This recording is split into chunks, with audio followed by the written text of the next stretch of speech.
Welcome to App Stories, a weekly exploration of the world of apps. Today's show is brought to you by KiwiCo and Moo. I'm John Voorhees, and with me is my co-host, Federico Viticci. Hey, Federico. Hello, John. How are you? Doing really well. I'm still kind of thinking about the interview that we did. We promised everyone that we're only going to do 30 minutes today, but that was a special case, and I think that show turned out really well, and it was well received by a lot of the listeners. So thanks everybody for bearing with us for an extra long episode, but we felt like it was worthy of that with the 10th anniversary of Mac Stories and getting Federico's backstory all in one place. I think it was a lot of fun for me and hopefully for all the listeners too. Yeah, it was really fun, and thank you everybody for the kind words and the support. Last week, it was really lovely to get all those nice compliments and feedback and messages, so thank you. That being said, now let me make it super clear. We have the first official Mac Stories merchandise available for sale. You need to go to macstoriesmerch.com. It'll take you to a Cotton Bureau storefront where you will find the first official Mac Stories t-shirt and a Mac Stories pin. The t-shirt is available in 3 styles. We have a black vintage tree blend t-shirt. We have a black 100% cotton t-shirt and a light blue, also 100% cotton t-shirt available in men's and women's sizes. And we also have a lovely red Mac Stories pin that you can stick on your bag or on a jacket, or I don't know about you, John, but I like to store my favorite pins on these IKEA shelf cubes that I have hanging just above my desk. I have all my favorite video game and podcast and app related pins. It looks really nice. That's a good place to put them. I know our friend Stephen Hackett puts them on he has his photography rig with his overhead camera thing that he does, and it's made out of just I think some 2x4s and wood, and so he just pushes them into there. I should probably do something like that. I don't have a lot of them, but I have one on a backpack, and my Mac Stories ones will be coming in the mail any day now, so I'll find a place for those. In fact, if listeners want to see what my desk and your setup also looks like, we shared the details with plenty of links and plenty of pictures in last week's issue of Mac Stories Weekly, which is the newsletter that we send for Club Mac Stories members. If you want to learn more about Club Mac Stories, what it is, it's a membership program with a bunch of really cool extras each week, and that's club.macstories.net. Otherwise, if you just want to get the Mac Stories merchandise, that will be macstoriesmerch.com, and you still have, I think, less than 10 days until the campaign for the t-shirts is over. So go check it out, and that's about it in terms of cross-promotion and follow-up for the things that we do and the things that we launched. Yes. It was really fun last week to do that setup thing, because mine, I don't know, I think both of our setups have evolved quite a bit over the past year, because I know you did a lot of reorganizing your apartment, and I've kind of expanded into further parts of the space where I keep my studio. So it was fun to kind of revisit that and see how it's evolved. And, part of that for both of us is that we're both running Mac Minis. And we're both, I've had minis. I think this is my 3rd Mac Mini, and I really love the Mac Mini, but I know you got one right around the holidays, and mine came only about a month or so ago, and we've both kind of set them up for different things. And I thought maybe today we could talk a little bit about what we use the minis for, and kind of the things that we feel like are the crucial apps that we're using for both of those uses. That's right. So tell me I didn't know this is your 3rd Mini. Tell me the backstory of this new Mac Mini that you have. All right. So the backstory is that my MacBook Pro 13-inch from, it's a 2016 MacBook Pro. It was literally driving me insane because, first of all, Mac laptops are not very good about dealing with external displays when they're in clamshell mode. And so when it would go to sleep and I would try to wake it up by, tapping on the trackpad or using my keyboard or whatever, it just often would not wake up. It was very difficult to get it to work. And the reason I had a MacBook Pro and had it connected to the external monitor is that when I bought it, I was still working in downtown Chicago and commuting. So it was, it was essential to me then to be more portable. So I could, for instance, on Fridays when we did the newsletter, I could sit on a train on the way into Chicago and put together the newsletter. And I don't do that anymore. I work from home. So I literally have this laptop sitting here closed month after month after month. And sure, I take it with me when I go, to WWC or out to a coffee shop or things like that a lot of times. But those times are really kind of few and far between. And so the display connectivity was really starting to drive me bonkers. But beyond that, I was starting to have a lot of problems that I don't think were related. I know you've probably saw me complain about this because it got to the point where I was like, well, I'm complaining about this every couple of days to Federico. I probably ought to get a new computer because I was having apps just lock up. And one of the final straws was that you and I recorded an episode of the show. And at the end, we're still talking on Skype. And I told you, oh no, it won't. Oh my God! Yes. Remember that? I can't turn audio hijack off. It was completely frozen, and you could see, all the graphics and animations going, so it looked like it was working, but none of the UI was workable. And so I ended up crossing my fingers, rebooting my computer, and I guess kudos to Rogue Amoeba for making such a robust app. It was all there, and I had the file so that we could get the show out. But it's a terrible feeling when you talk to somebody on a show for a half an hour and you're like, oh, I think I might have just made a very big mistake. It was terrible. It was just terrible. Right. Because and of course, that kind of thing always happens when, both of us are really busy and the thought of having to start over is just the worst. So fortunately, that didn't happen in that circumstance. But I really started thinking about what should I do to make this a more robust system so I can get my work done and not have that kind of stress hanging over my head. So I already have this big 27-inch LG display that's 4K, and it's wonderful. I like it. It's on a VESA mount arm, and I can put it in any position that I want. And I've got everything set up here. So I don't really need an iMac because I've already got the screen. I'm just going to get, especially now that they introduced the new minis at the end of 2018 in Brooklyn, which you went to that event. That computer is really powerful now, and you can approach the iMac Pro and the high-end iMacs in power with a high-end mini, and that's exactly what I bought. I bought the highest-end processor version of the mini with 32 gigs of RAM and a terabyte of storage, and now that is my main production machine for everything I do at Mac Stories. That's a very sweet, machine. Yeah, I remember all the problems that you were having with your MacBook Pro, and I'm happy that you decided to get a Mac Mini when you did. This episode of App Stories is brought to you by KiwiCo. When you're looking for fun activities for your kids, it's a bonus if it's something they can learn from too. But finding projects that are actually fun and educational is super hard. That's where KiwiCo comes in. They have an awesome selection of hands-on projects for kids of all ages. Here's how it works. You sign up for a KiwiCo subscription, and every month you'll receive a crate full of exciting projects. These projects have been designed to encourage confidence and creativity in kids. There are hundreds of hands-on projects available covering science, technology, engineering, art, and math. They have crates for all ages. There are options for kids from ages 0 to 16. And there's even a crate called Eureka that's perfect for kids 14 and up. KiwiCo sent me a Tinker crate for my son who's 15. The project was to build a walking robot. It was a really cool project. All of the parts, including a battery-operated motor, gears, and other robot parts, were all there in the box, along with clear, colorful instructions to make it a fun experience that wasn't frustrating at all. On top of that, the kit included a mini magazine called the Tinker Zine with more information about robotics perfectly tailored to kids my son's age, along with suggested alternative projects that you could build from the parts in the kit. I was really impressed with the Tinker Crate. It was challenging without being frustrating, and it made learning about robotics fun and interactive. These kits make great gifts because they provide new and delightful activities every time a crate arrives at your door. Change the way your kids play with KiwiCo. Visit kiwico.com/appstories and get your first crate free.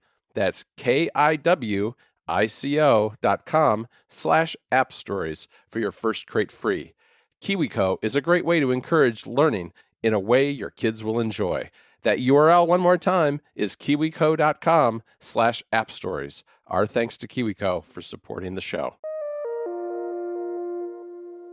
I am also coming from a MacBook Pro, and I've talked about my decision to get a Mac Mini on my other podcasts, and especially Connected for a long time, because we were discussing with Mike and Steven the idea that I was working primarily from the iPad, and I really didn't need a portable Mac anymore, and I didn't want to get an iMac. I wanted to have something modular. I wanted to get something that I would be able to decide all the individual components of the setup. But of course, for obvious reasons, I couldn't get a Mac Pro. And so the consensus was you should get a Mac Mini. It's small, it does what you need to do. But the Mac Mini, before, we started talking about this in 2016 or 2015 even, and Apple did not update the Mac Mini until 2018. So when rumors started surfacing that Apple was going to update the Mac Mini with pro-oriented features, I was immediately all in, and I knew that that was going to be the computer that I wanted to have. And so I waited until the Apple event, and of course I started saving some money beforehand because I knew that I was going to spend a bunch of money on Apple gear in a short amount of time. And essentially in November, in addition to we did a bunch of renovations in our apartment. So we bought new furniture, new closets, we have a new small closet in the hallway where we can store a bunch of documents and other dog-related things because, you have 2 dogs, you have a bunch of things that you also need to store. Oh, sure. So we bought a bunch of furniture, and I also bought a new desk. And in that month, in addition to this desk, I bought the Mac Mini that I have, which is let me pull up the specs because I cannot remember them. So it's a Mac Mini with a 3.2 gigahertz i7 processor and 16 gigs of RAM. And in terms of storage, I have the 250 gig built-in flash storage, but I also have an external 1 terabyte disk and a 512 gigabyte, also external SSD. So I bought the Mac Mini, I bought an ultrafine 4K, which is the display that I use with the Mac Mini. And I bought this one because I knew that I wanted a 4K display, but I wanted one that would be able to work either with the Mac Mini or with the new iPad Pro, which I also bought in November. So now I have this setup where usually the ultrafine is hooked up to the Mac Mini, but if I want to work on iOS on a bigger display, I can switch the USB-C cables and plug in my iPad Pro and work with iOS on the ultrafine. And yes, iOS is kind of limited in terms of what you can do with external displays, but it's getting better. Developer adoption is getting better. More developers are doing interesting things with external displays. One example is the upcoming MindNode update, which we're going to cover on Mac Stories. Is coming out very soon, I think. So yeah, now I have this setup where I can decide, do I want to work with the Mac Mini or do I want to work with my iPad Pro? And of course, the Mac Mini is always on, always working as a server. And there's a few reasons that I would like to outline as to why I bought a Mac Mini and what exactly am I doing with the Mac Mini, even though people know me as the guy who works from an iPad Pro. Yeah. But first, I want to know from you, John, sort of the kind of apps that you install, the kind of setup that you have in terms of software. Like, what do you do with this Mac Mini that you have?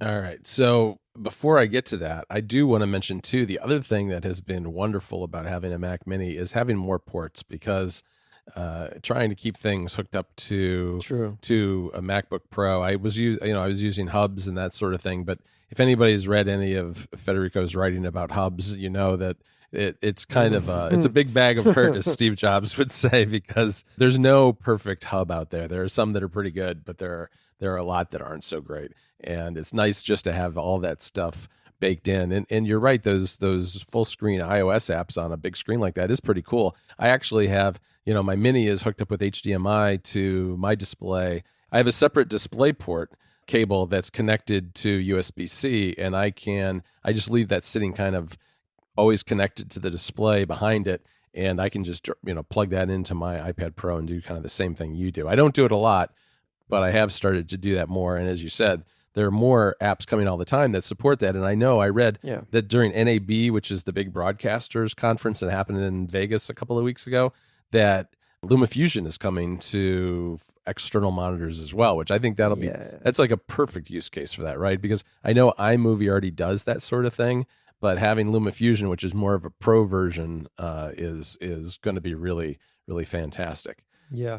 So in terms of what I use this for, I use it for two main things. One is obviously writing, and the other is either recording or producing podcasts. And I know one reason I have so much RAM in this machine is I know myself, I like to have lots of tabs open. And I know you're going to give me a hard time about this, Federico, but Of course you do.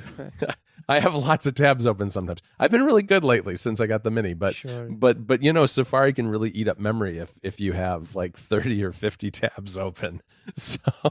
So I spent a lot of money to allow myself to be messy and sloppy. I'll admit it. But when I set this up, because I was having some really strange problems with the MacBook, I didn't want to just migrate that machine to the Mini. I wanted to set it up fresh, which is a huge hassle. It takes a lot of time, and I really am not 100% there yet. But what I did first was I set up kind of my writing and my podcasting environments.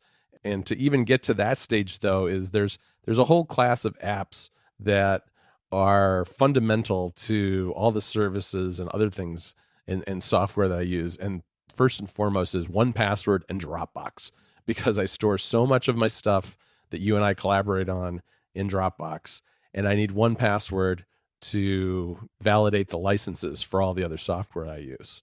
So those two, along with, I guess, email, and I'm using Spark these days for my Mac Stories email. I install those right away because I need to communicate with people, need to find those licenses, and then get everything else installed. Along with that was things like Backblaze, because you need to have offsite backups. And then just the things that are, I guess you call them customizations of the way I work on a Mac. Things like Alfred and Yoink. Those are both really important to me because it's in my muscle memory to be able to drag things into Yoink or to I have it mapped to Command Space, hit that combination and have Alfred come up and do things that I do in Alfred. So those are all kind of the first level of things, along with things like Slack, so that, I can stay in touch with you and Ryan and the other people on the team, and Good Tasks, so I can follow my tasks. Those are all things that I did wait, right you're away. using Good Task now? Yeah, I've Well been using it don't try and sneak that beyond me. Come on. You knew that. I've been using it for a long time now, I think. Since the end of the year, I think. You never talked about this. Oh, I get openly. Breaking news, Federico. I'm using Good Task. Since I thought you were using OmniFocus. Well, no. You're confusing me with your good friend, Mr. Hackett. So that's baseline stuff, right? But podcasting is a surprising number of apps. And there are apps here that have overlap.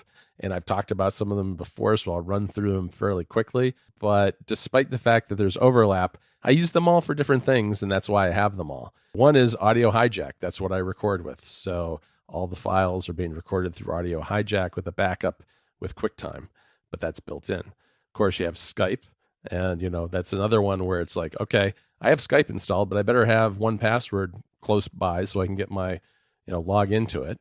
And then Logic, Audition I use just for loudness matching, so that our two tracks sound roughly the same in terms of the loudness. And Isotope RX, which is a very specialized audio processing app that I've talked a little bit about here and there on Mac Stories. It's pretty expensive software.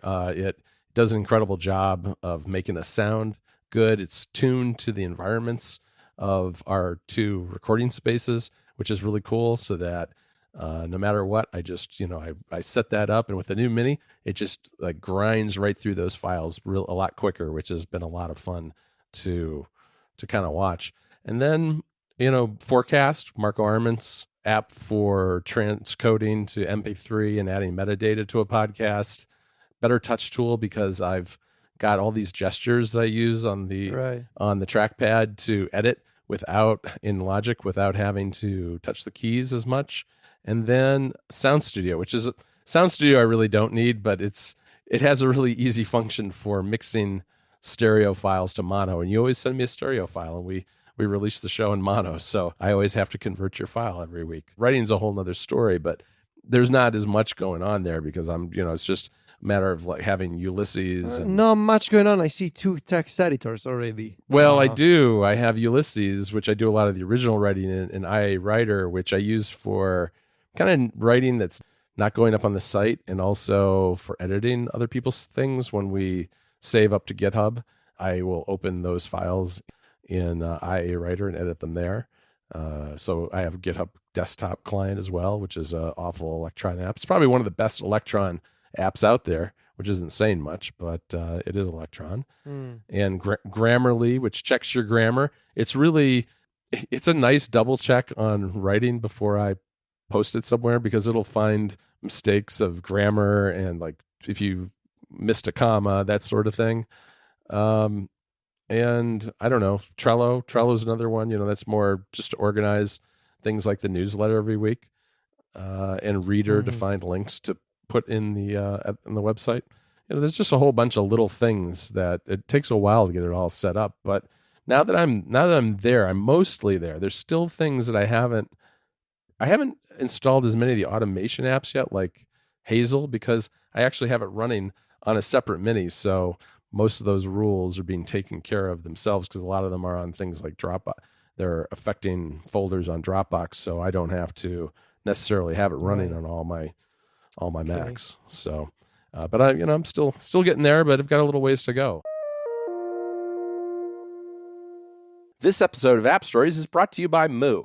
Moo is a brand new sponsor to App Stories. It's an online print and design company. It offers a variety of premium print products, including business cards, postcards, notebooks, and a whole lot more. And they deliver to happy customers all over the world. Networking is an important part of any career, whether you're a designer, a novelist, or a CEO. And you don't want to get caught somewhere without a business card at that important moment. Well, you can be prepared and show your creativity at the same time by having your business cards made by Moo. Great design is at the heart of everything that Moo does, and there's nothing like a slick, well-made business card to give a great first impression. Not only are they super easy to design and order, but Moo business cards offer all the little extra special touches that you'll love, like gold foiling and spot gloss, allowing your artwork to truly stand out. They have thick, textured paper, too, giving you everything you want from a high-quality, memorable business card. It's great to see your hard work on screen, but it's even better to hold it in your hands. Whether you need a business card for that important first meeting, or customized flyers for an upcoming event, or even stickers, greeting cards, notebooks, or postcards, Moo can do it all. Moo's notebooks are available in both hard and soft covers, and you can even customize them with your brand if you're ordering 50 or more. The hardcover books have a tough, tactile cloth cover, and the softcover books are lightweight with a sewn binding. They're seriously great quality. And make sure you check out their collaboration with graphic designer Kate Moras. Whatever you need, Moo has you covered with their easy customization options. Look, I've been using Moo business cards for like 5 or 6 years. I've looked at other options along the way, and I always come back to Moo because the quality is excellent and the service is unparalleled. All you need to do is upload your artwork to Moo's website, walk through the simple, easy steps, and before you know it, you've got your cards, postcards, or whatever it is that you want on its way to your house. The process is simple and designed to avoid any mistakes so that your cards always come out looking great. Moo's what I use for my Mac Stories business cards that I bring along with me to events like conferences, so I'm never caught off guard without one when I meet someone new. You can get 15% off your order right now when you go to moo.com and use the promo code PRINT15 at checkout. Again, that's moo.com and the promo code PRINT15. Our thanks to Moo for their support of App Stories. Moo, let's get physical. How about you? I don't want to monopolize this. It's interesting. So for me, the reason why I bought the Mac Mini, I guess there would be 3 primary reasons. The first one is there's some work-related tasks that I always had to do on the Mac. Even though the iPad I consider my primary computer, there have always been things that I just need to do on macOS because they're either not possible or just too slow to do on iOS. First of all, podcasting for a long time. I was completely unable to do podcasting the way that I like. Yes, I know there's a Lightning microphones and USB-C microphones. I have a particular setup that I like to use that involves a USB audio interface. And for a long time, that was not supported on the iPad. Now, thanks to new gear that I have acquired this year, I can do podcasts the way that I like on the iPad Pro. Still not as simple as doing that on the Mac, but I hope that with iOS 13 there will be improvements in that regard. Anyway, I like to do podcasting on the Mac because so far it is easier. And also things like, sometimes I need to encode videos or screencasts that I do for Mac Stories for my reviews. And, something like being able to use a Handbrake on the Mac, that's not available on iOS at all. I could use LumaFusion, but really I just need an encoding utility. I don't need to have a full-on video editing tool. So things like video, trimming videos and encoding them and exporting them. And also CyberDuck. CyberDuck is an FTP client that also integrates with Rackspace Cloud Files, which is our CDN. I've still yet to find a good FTP client on iOS that supports Rackspace Cloud Files. Ideally, my preferred FTP app, which is File Explorer, should support Rackspace, but it does not. So it's just easier when I want to upload like a GIF or a video to just use CyberDuck on the Mac. So work-related tasks for things that I could do on iOS somehow, but it's really just easier to do that on the Mac. Background services, that would be the name that I would give to stuff like Homebridge, which is it's basically a Node.js server that runs in the terminal and that allows you to add unsupported HomeKit devices to your home configuration on iOS. My LG TV does not have native HomeKit support because it's a 2017 model, but thanks to Homebridge and a Homebridge plugin, I can use my LG TV as a native HomeKit television on iOS, even though it does not have native HomeKit support. So thanks to Homebridge, I can add support for a bunch of accessories in home, and that runs as a server in the background all the time on my Mac Mini. And similarly, I can use the Mac Mini to download videos from YouTube in 4K using YouTube DL, which is a command line program. And YouTube DL allows me to watch, because it puts those videos in the folder where Plex Media Server goes looking for videos, I can watch those 4K videos on iOS or the Apple TV. Because, as you know, it is not possible to watch 4K YouTube content on iOS and tvOS due to the fact that mom and dad, Apple and Google, are fighting over video codecs. So thanks to YouTube DL, I can download them, encode them basically encode them in whatever format because Plex doesn't care. And which brings me to the third reason, media. So the Mac Mini is my home server for media. It runs iTunes and Plex. Plex, one of the reasons why I decided to invest on good specs for this Mac Mini was I want to be able to transcode 4K or 6K or 8K video without having to wait for long buffering times on iOS. And really 4K streaming from like MKV or WebM even to iOS is instant. There's no loading time whatsoever because the Mac Mini, thanks to, I don't know if I assume he uses the GPU in some instances, Plex. I don't know how Plex works. Yep. But by a combination of the processor and the, plenty of RAM available and the GPU that is built into the Mac Mini just doesn't care. It starts streaming 4K video right away. And iTunes, you may say, why would you want to use iTunes? Because it is the only way that you can have some kind of AirPlay automation. I've written about this on Mac Stories. There's an article when I did the using macOS from iOS part 1 article. And basically what I can do is from shortcuts on iOS, I can trigger Apple scripts on my Mac Mini on the same local network. And those Apple scripts, they change the values of my AirPlay speakers, which are the 3 HomePods and 1 Sonos One speaker that we have outside on the balcony. And I can do things like talk to iTunes via Apple script and connect to specific speakers or put the volume at a specific level. And when you put it all together, I can basically have automations that turn on my television using the Mac Mini, connect to a specific HomePod also using the Mac Mini, and change the color of the lights thanks to HomeKit and shortcuts altogether, which is pretty cool. So that is really cool. So 3 main reasons, again, work-related tasks, background services, and media consumption through iTunes and Plex. I'll tell you, the reason I don't have media going through my new Mini is because that's what one of the old Minis is doing. I have, I guess it's I don't even remember. It's like a 2015 maybe. It was whatever the Mini was before it got, it didn't get updated forever. And so and I think I've talked about this a little bit before, but I have a physical antenna sitting in a window in one of my kids' bedrooms that is hooked into a Home Run HD, which actually does the transcoding on the fly in its hardware, and then sends the file over the network, a wired network in my house, to the Mini, which sits in a corner of my studio space, kind of at the other end of the room, with some hard drives attached to it. And so, I can use Plex because I've got a Plex premium account. I can use Plex to record shows from over the air and stream it. And then that Mini is what is my Plex server. So I've got that connected to the Apple TV and iOS devices and that kind of stuff.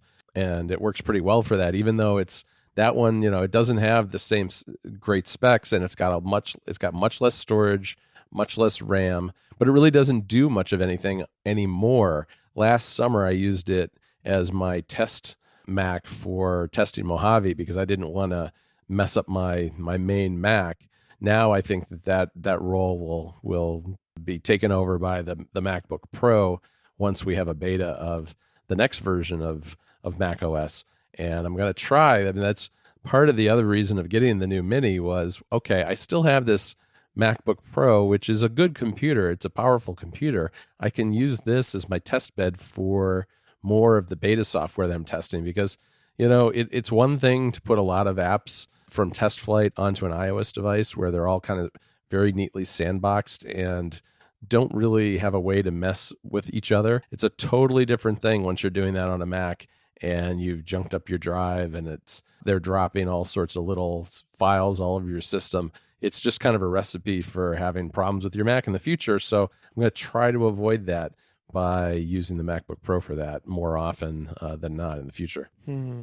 All right. That's very cool. I thought, if you're okay with this, John, that I would sort of round up the episode with a collection of apps that you may not know in general or just that I use. Oh, that sounds good. How about that? Okay, yeah, so sounds good. I'll skip the obvious names. Let's see. I guess you would say Atom. Yeah, Atom. Atom text editor, which is, I guess it's by GitHub. Also, it's another Electron app, and it's a text editor that I use to edit the JSON files that power Homebridge. So all right. It's free and open source. It's all right. You mentioned Better Touch Tool, and of course I also use that. I use basically almost the complete suite of Rogue Amoeba tools. I have Sound Source in my menu bar to quickly switch the inputs of audio devices. I have Audio Hijack to record a backup of my podcasts, and I have Airfoil to route audio to specific AirPlay speakers. Let's see. I recently had to digitize my CD collection to FLAC for reasons that Club Mac Stories members may know. So go check out the episode of Mac Stories Unplugged for Club Mac Stories members that we posted last week. Anyway, I use this open source app called XLD for ripping CDs to FLAC using a technology called Accurate Rip. All right. I have a super drive that I plug in via USB to my Mac Mini, and XLD using Accurate Rip creates the FLAC files that I want. You're becoming Stephen Hackett, I think, with your super drive. Yeah, I'm a young version of Stephen Hackett. Okay. I have Plexamp. Plexamp is also, I think, unfortunately, an Electron-based little mini player for music that you keep in your Plex account. So it's just that, just for music stored in Plex. And Okay. it's only a mini player. It literally does not have a full window. It's just a little thing. It's that. I've been using this app called Tag Editor also to change the metadata for FLAC files and MP3 files. Works okay. It's got a UI that I understand.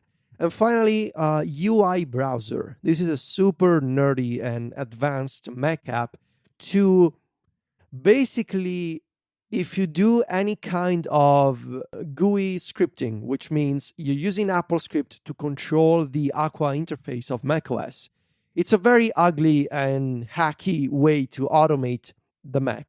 But when an app does not have an AppleScript dictionary and all you can do is fake clicking UI elements, you need to understand how those UI elements are represented to the system using AppleScript. And UI Browser lets you hover the mouse around, the cursor around, so that you can select any element. It's sort of like, you know, the web inspector that you have in Safari for developers?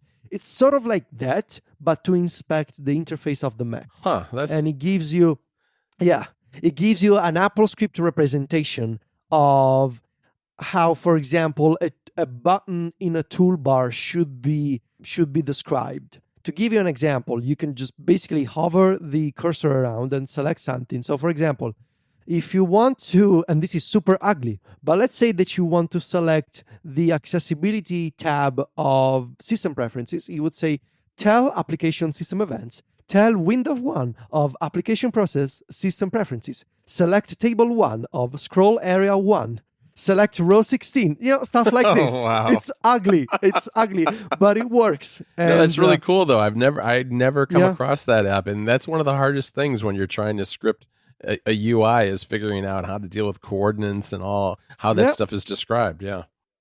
So UI Browser, I discovered when I was putting together part 2 of using a Mac from iOS as part of my iPad Diaries series of Mac stories. I sort of got, I went a little crazy with this stuff for a couple of weeks, but now I'm back and I'm fine. I was going to say, who you? Really? You went a little off the deep end and went went into a rabbit hole? No.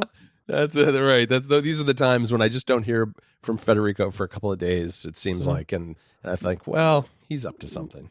Yeah, but you see, I can be a Mac user too. So yes, you can. You're very good at it. You're much better. I had no idea about that app. That's a real find. I'm going to have to check it out. Mm-hmm. All right, everybody. Thanks a lot for listening today. I think that's a perfect place to stop. I'm going to go right now and check out some of these apps that Federico just mentioned. They sound really cool. Thanks again to our sponsors, KiwiCo and Moo. And as always, you can find me and Federico over at MacStories.net. Don't forget about MacStoriesMerch.com too. .com. Yeah, .com. It's our first venture into the .com world. So go check out Mac Is Stories. it though into the .com? No, it's. I think it actually is. I think it actually is. Yeah. All right. See there, I knew that. Anyway, check out MacStoriesMerch.com to get T-shirts and pins. And of course, you can find me and Federico over on Twitter. Federico is at Viticci. That's VITICCI. And I'm at John Voorhees, JOHN VOORHWS. And both of those work on Instagram as well. I'll talk to you next week, Federico. Ciao, John.